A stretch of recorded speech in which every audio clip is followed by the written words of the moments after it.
This one from Gejo David. He says that in one breath, Mr. Fletcher of the VRA says that the Dumso is due to maintenance work on the machines, and in another breath, the Minister of Energy is asking us to pray for the rains to end the Dumso. Which of these two should be believed? And then you have Ayimbla, who says that we are fed up with promises from the president and his appointees on the energy issue. People are paying so much for poor services. God save Ghana.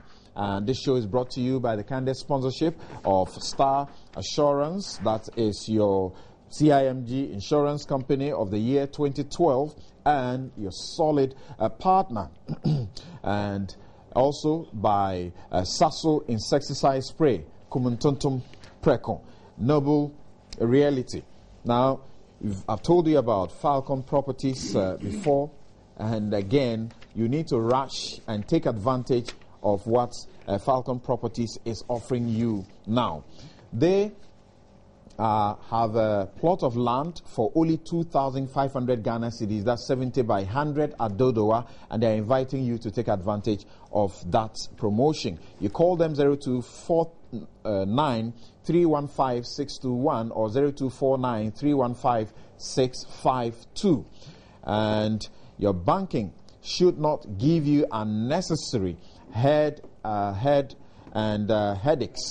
There are banks that value the relationship that they have with their customers, and that bank is the Bank of Africa. Come to Bank of Africa and experience a range of personal and corporate products designed to make your banking problems free.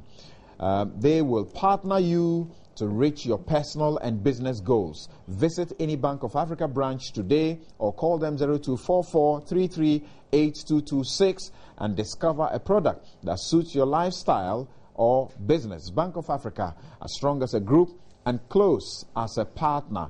Now, you need to also make sure that you are enjoying the best of calls and data as well. Fame is calling, and it's Fame Express, only on MTN. With MTN Fame Express, you can unleash your singing potential, sing like your favorite star on MTN Fame Express, and get a surprise gift from MTN Mobile Money. So go on, call 1551 and sing like your favorite star and get a surprise gift from MTN Mobile Money. You can submit as many of your auditioned songs as you want to create your own album. MTN Fame Express, Ciao Solo. That is very interesting. Terms and conditions apply. MTN, everywhere you go. Welcome to the new world.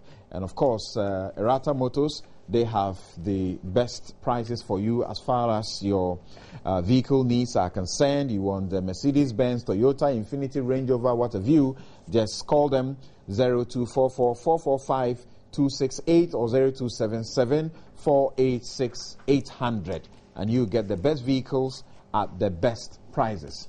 Thank you very much indeed. Now, you certainly would have followed what has been happening on the political front. You have supporters of Nana Addo Dankwa Akufo-Addo of the New Patriotic Party, the 2008 and 2012 presidential candidates who couldn't make it. You have his supporters calling for him to go unopposed.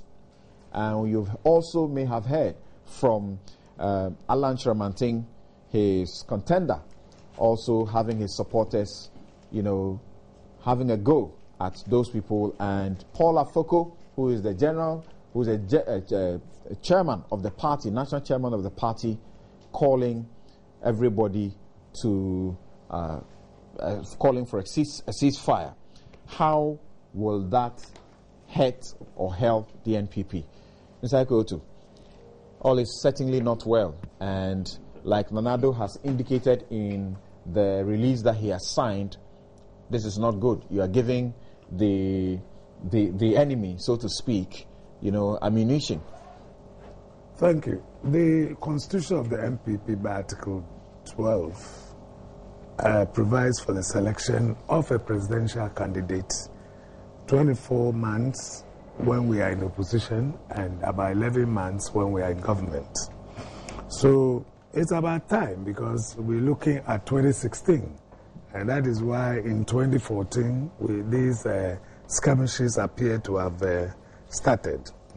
Clearly, I do not believe that it is in keeping with the duties of a member of the party to go the way they are going, setting up the Get Alan elected group, and then Nana must go unopposed and all that.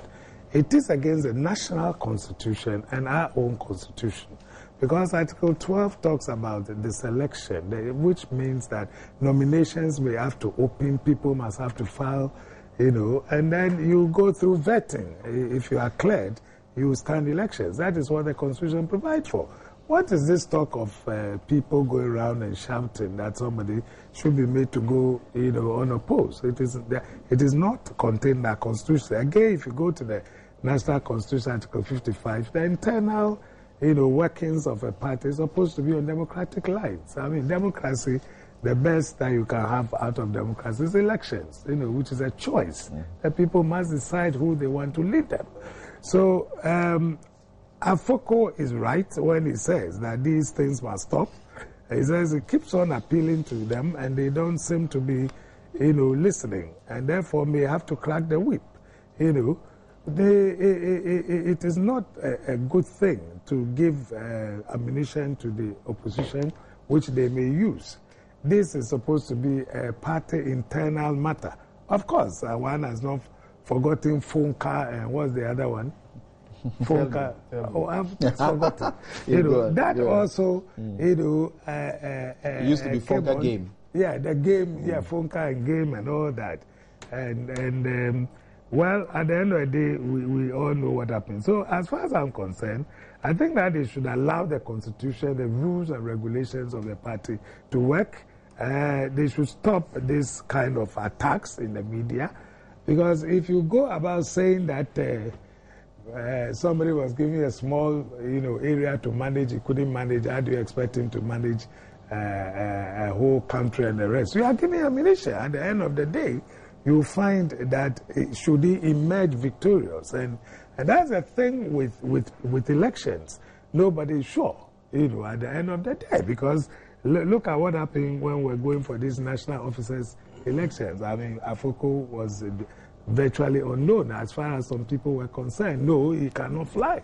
At the end of the day, he emerged clearly as the winner over and above all those people. He's not held any office before. He says, and I quote, he says, I will not bow to anybody because losing a third election is not an option.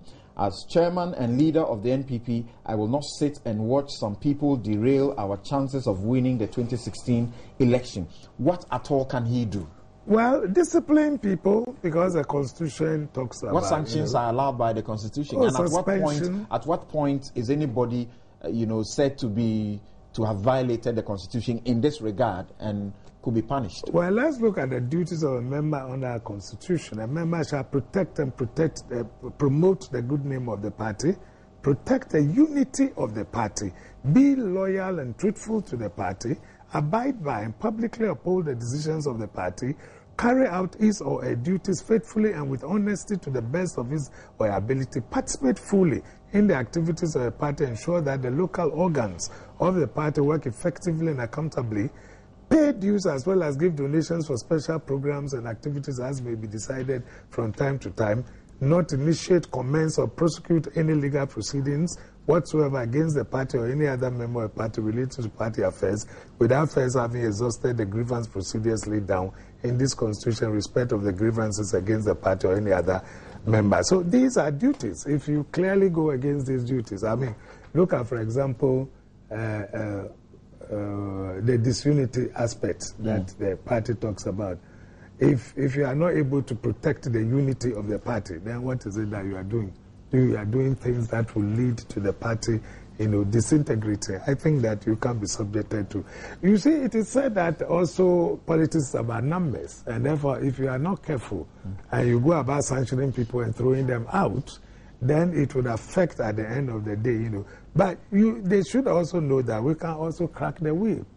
If you go beyond what the party expects you to do, then you can be brought to book. And I think he's spoken well. He's given the parameters within which they ought to operate. Dr. Akwete, the new chairman's orders now have been directed at the candidates themselves, the aspirants. Nana Akufo-Addo, Alan Kyerematen, specifically. And he's saying they should call their supporters to order. That's the way to go? Yes, at the start. but I also think that probably the problems they are facing is not only peculiar to them. We know the political parties, and we are soon getting into the political season and how supporters behave. So we should look at the problem generally, especially towards 2016. How would what they've started internally, imagine if they were also dealing with NDC. It could probably be worse. So the attempt to curb that and to refocus them is important. But I do not think it's the responsibility only of party leaders and their supporters. One of the things we realized in previous elections, and particularly 2012, is that the party leaders could surely control their members, but sometimes they don't want to do it. And there are times too that they actually don't control them. Nobody knows who the foot soldiers listen to, and so on. But I think parties should take responsibility. They should educate their members. The understanding of politics amongst the foot soldiers is more or less, we are fighting for our time. If we came in, we could also have the opportunity, or our president, the only person they see as holding the key to their immediate or prosperity in the short term is the presidential candidate.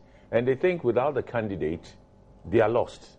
So they would do everything because this is their last hope. We probably should begin to see the parties doing more education on the kind of politics they want to leverage.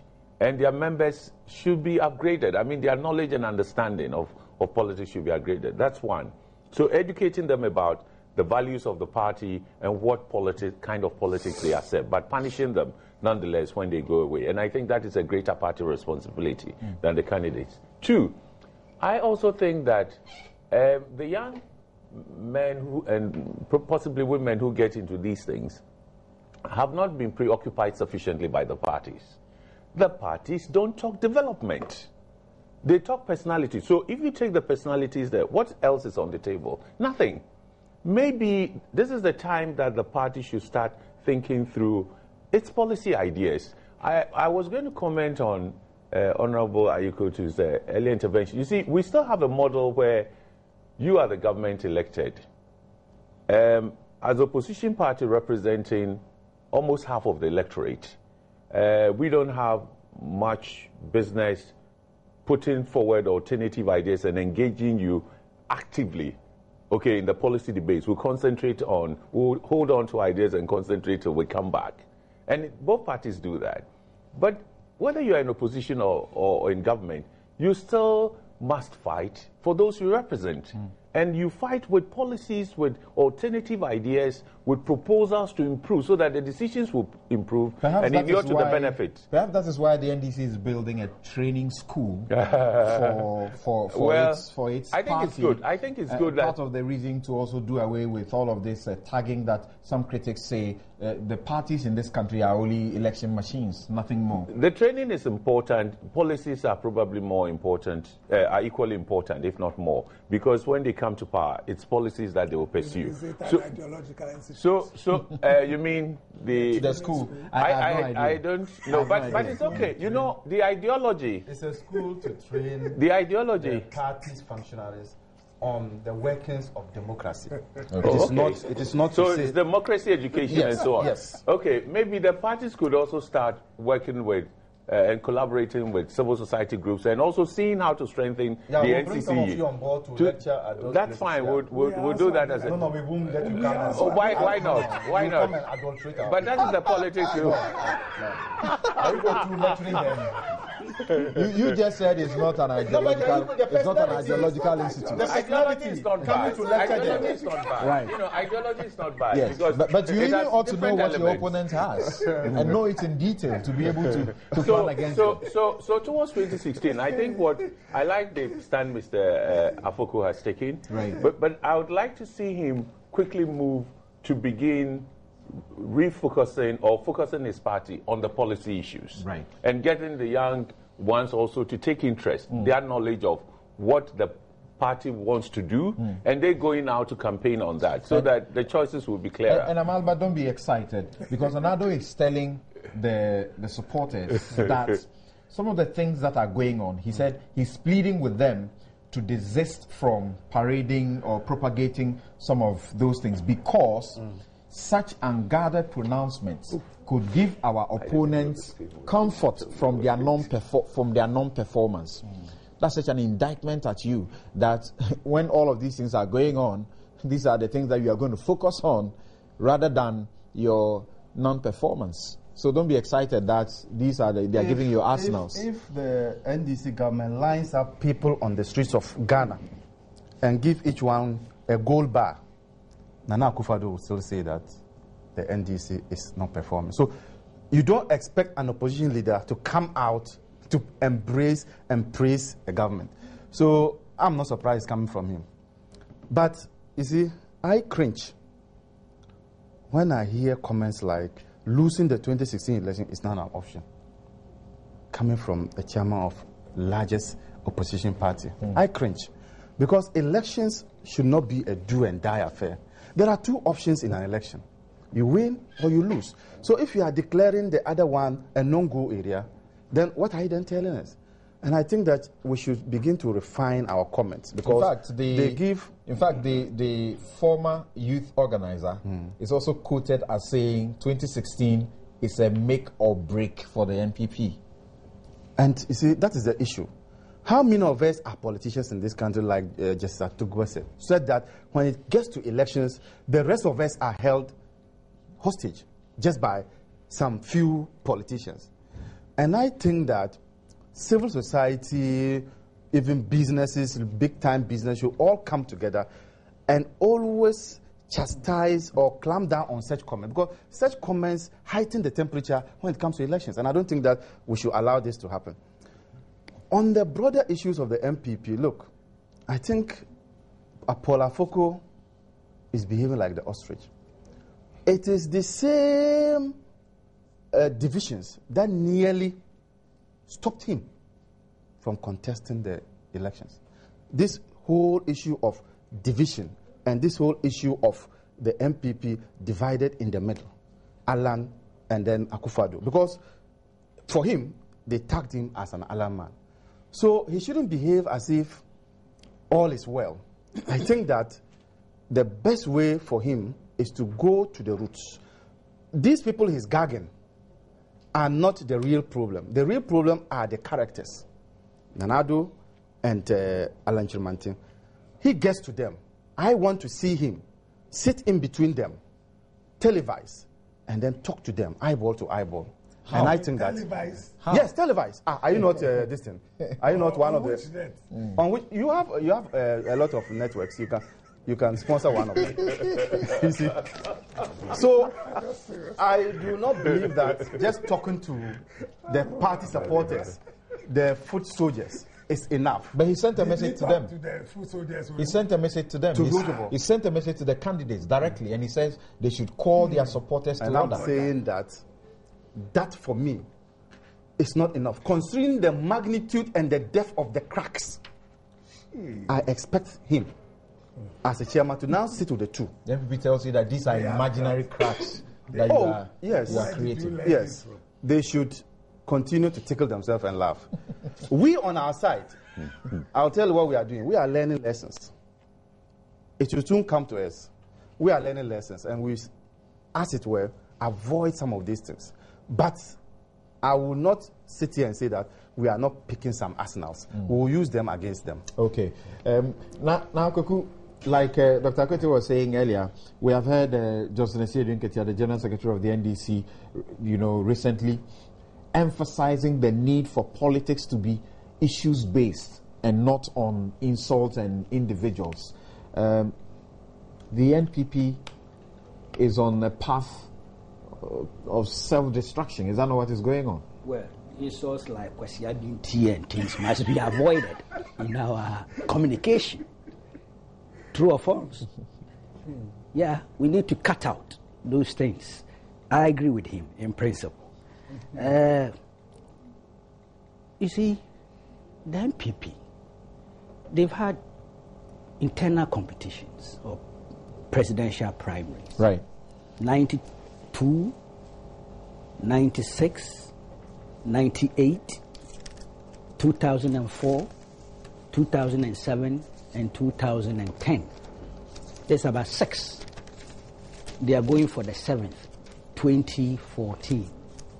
So there's enough experience there and history and culture in terms of internal competition for who becomes a flag bearer.